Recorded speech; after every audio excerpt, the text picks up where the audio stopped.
Hello everyone, and welcome back to This Week in Gaming, or TWIG. I am your host, Josh B. with MER Gaming, and today we are covering all of the gaming news that happened this week, the week of August 21st. We have a lot to discuss this week with summer's Gamescom, including a look at the new ways to play in the Cyberpunk DLC, Mortal Kombat's new cameo characters, an open beta for the First Descendants, and the reveal of Tekken 8.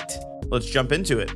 Starting off this week, we received a new update on the Cyberpunk 2077 DLC, Phantom Liberty. This first expansion for CD Projekt Red in their futuristic first-person action RPG shows off many changes to the game. Some of these changes include new weapons, vehicles, and a new vehicle combat system. Alongside this DLC, Cyberpunk is getting a massive update for all players regardless of purchase. This 2.0 update includes improved AI, dynamic events, new perks and skills, new weapons and gear, and an increase to the level cap. This update will be available alongside the DLC on September 26th.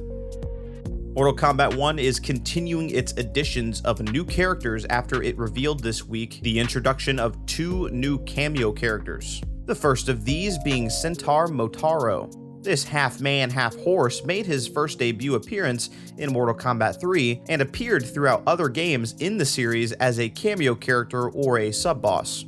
Motaro is also joined in the game by Shujinko. This Japanese fighter was the main protagonist in the Conquest mode back in 2004's Mortal Kombat Deception. You can call in these new characters to assist you when the game is released on September 19th. The new third-person looter shooter, the First Descendant, showed off some of the character variety as well as a few massive boss fights in its new reveal trailer. You and up to 3 other players can get a first look at the game when the crossplay open beta comes out on September 19th through the 25th. Blizzard also made an appearance at the event and announced their next chapter in their newest title, Diablo IV. Season 2 of this game, titled Season of the Blood, will feature new powers for the players as they track down and fight a vampire lord alongside vampire hunters. The new season will also feature some new updates for the game, including some long-awaited fixes to the bugged resistances in the game. You and your friends can join this fight against the Bloodsuckers on October 17th.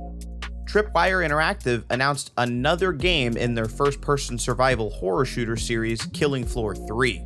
You and up to 5 other friends will be challenged in a round-based game, fighting off waves of Zeds and assembling the best skills and arsenals to try and make it out alive. The game attempts to bring the players back to their darker roots while maintaining a foot in reality. The creative director behind the game stated that he wanted the guns in this game to feel like guns that could actually be made and created in the next 7 years. Players can expect to enjoy this game in late 2024. Before we talk about the big reveal from the Summer Gamescom, we want to make sure to mention some of the games that got release dates. Persona 3 Reloaded comes out February 22nd, 2024. Sonic Frontiers DLC The Final Horizon drops September 28th. Grand Blue Fantasy Relink is available on February 1st, 2024. Sonic Superstars makes its debut on October 17th. Nightingale's early access release date was just delayed until February 22nd, 2024. Under the Wave releases on August 29th. And finally, Warhaven becomes available to play September 21st. The big reveal from this event is the announcement of the next game in Bandai Namco's fighting game series, Tekken 8. The company will be partnering with Arika, best known for their fighting games Fighting EX and Fighting Layer, as well as the puzzle-based battle royale Tetris 99. After almost 9 years since the release of Tekken 7, this new mainline installment looks to continue the longest-running story in a video game franchise. Players will also get the chance to play as a character who hasn't been in the series for almost 25 years, Jun Kazama. Jun was last playable in the series' second mainline game, Tekken 2, while making cameo appearances in many of the other games. Players can look to continue the fight between Jin Kazama and his father, Kazuya Mishima, when the game launches on January 26, 2024. And that will be it for This Week in Gaming. Please make sure to check out all of our other videos and subscribe for more content coming in the future of all things gaming.